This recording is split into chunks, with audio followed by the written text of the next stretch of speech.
फिर सुमित जी ने किया। हाँ, सिद्धार्थ जी ने किया है।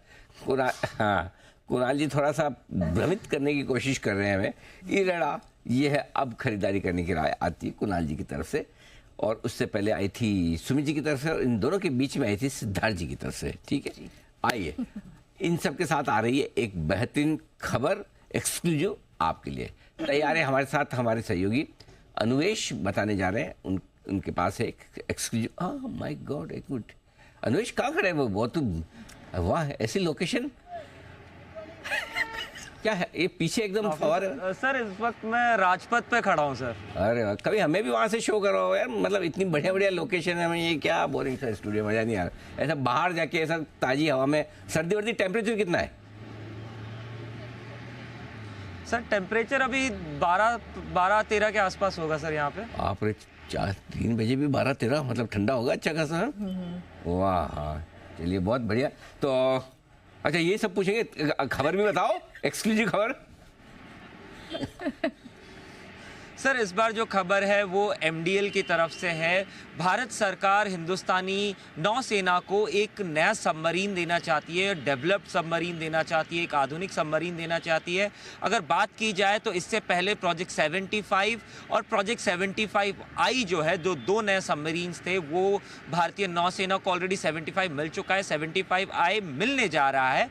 इसके आगे चलते हुए प्रोजेक्ट 76 के तहत डेवलप्ड डीजल इलेक्ट्रिक नए तरीके की एक आधुनिक सबमरीन वो नौसेना को मिलेगी। अगर इसको बनने की बात की जाए तो ये 2033-2034 से बनना शुरू होगी। वहीं उससे पहले इसको डीआरडीओ और एमडीएल मिलके इसका प्रोटोटाइप बनाएगी। अगर इससे पहले बात की जाए, जो 2 सबमरीन की सीरीज़ बनी थी, 75 बोले या 75I, दोनों में 6 सबमरीन बनी थी, दोनों को एमडीएल ने बनाई थी। और इसके बाद अब ये जो तीसरा सबमरीन का सीरीज बनने जा रहा है वो प्रोजेक्ट 76 है, और उसको भी एमडीएल और डीआरडीओ मिलकर उसका प्रोटोटाइप बनाएगी। एक बार प्रोटोटाइप बन जाता है या ड्राइंग बोर्ड पे क्लियरेंस मिल जाता है तो उसको उसके बाद सीसीएस पे भेजा जाएगा, कैबिनेट कमेटी ऑन सिक्योरिटी के पास। उसके क्लियरेंस के बाद इसका मैन्युफैक्चरिंग और इसका डिलीवरी दोनों शुरू हो जाएगा। अगर टोटल कुल कीमत की बात की जाए तो 35,000 करोड़ से 40,000 करोड़ तक की इसकी टोटल डील हो सकती है। और वहीं पे इसकी अगर आधुनिक सिस्टम की बात की जाए, एआईपी के साथ बियॉन्ड द विजुअल रेंज की जो आपके टेलीस्कोप्स होते हैं, सोनार्स होते हैं, रेडार्स होते हैं, उन सब को भी इसके आधुनिक जो तकनीकें हैं उसको इसमें शामिल किया जाएगा। और इसी के साथ साथ हिंदुस्तानी नौसेना को जो सबमरीन पनडुब्बी का जो बेड़ा है उसका ये फाइनल स्टेज कहीं ना कहीं माना जाएगा। जितनी हमें ज़रूरत है वो इसके साथ कंप्लीट हो जाएगी। ओके, तो ये है आपके लिए बड़ी खबर मझगांव डॉक को लेकर आती हुई। तो ये पूरा ऑर्डर साइज कितना बड़ा होगा अनुवेश, और कब तक पूरा करना होगा? सर मोस्ट प्रोबेबली इसका ऑर्डर साइज अगर देखा जाए, जिस तरीके से प्रोजेक्ट 75 था, 75I था, तो दोनों में 6 सबमरीन बनी थे। तो इसका भी ये अंदेशा लगाया जा रहा है कि इसमें भी 6 से 8 सबमरीन बनाया जा सकता है।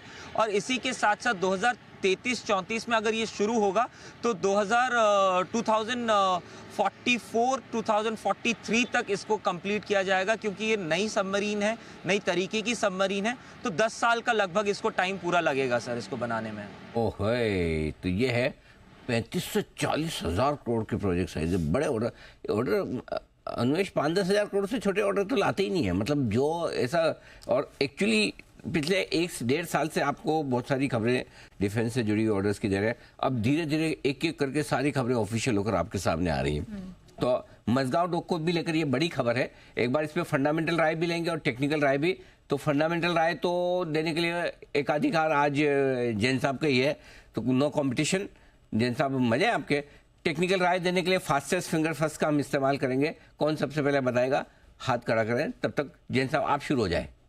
नहीं बिल्कुल, ये कंपनी तो देखिए वन ऑफ माय फेवरेट्स रही है डिफेंस सेक्टर्स में से, और सारे डिफेंस स्टॉक्स चले हैं और ऊपर के लेवल से काफी करेक्ट भी हुए थे, बट ये स्टॉक ने अच्छा बाउंस बैक दिया। और ऐसा रीजन है यही जो ऑर्डर बुक बन रही है और जिस तरीके के ऑर्डर एग्जीक्यूशन स्किल्स भी है, और उससे भी बढ़िया बात जो मुझे लगता है इनके सारे फंडामेंटल्स बहुत अट्रैक्टिव है। मतलब आप 44% का रिटर्न ऑन कैपिटल एम्प्लॉयड कोई कंपनी, और अच्छी खासी जिनके पास ऑर्डर बुक, विजिबिलिटी, अच्छी खासी ग्रोथ, सेल्स की ग्रोथ भी 35%, तो मुझे लगता है ये स्टॉक बहुत सस्ता है।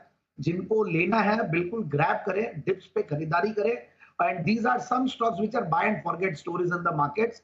तो मार्केट के करेक्शन पे एकदम आप लिस्ट बना के रखें, कोई भी करेक्शन है, हालांकि पॉजिटिव न्यूज थी, ये पिछले 5-7-10 दिनों से काफी अच्छा चला ही है इनफैक्ट, और आज थोड़ा करेक्टेड है। Typically buy on rumours and sell on news होता है, बट मुझे लगता है कि कोई भी गिरावट और आती है तो खरीदारी करें, और नहीं भी हो रही है तो आप स्टैगर्ड वे में बाइंग भी स्टार्ट कर सकते हैं, और जिन्होंने लिया वो होल्ड करके रखें।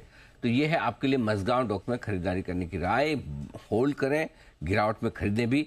पोर्टफोलियो स्टॉक है मुझे, ये स्टॉक हम लगातार 125 रुपये से 150 रुपये 200 रुपये से ज़बरदस्त बुलिश है। और मैं तो दीप को बोलता भी था आधा दिन की छुट्टी ले लो, इसी स्टॉक के लिए बोला था आधा दिन की छुट्टी लेकर आप जाइए, अपने IPO में एप्लीकेशन लगाइए। तब से लेकर अब तक हम एक BSE और एक मज़गांव स्टॉक हम बार बार लगातार बुलिश है। इस स्टॉक को बिल्कुल भी आपको बेचना नहीं चाहिए, पोर्टफोलियो में रखना चाहिए, ये बात पक्की है।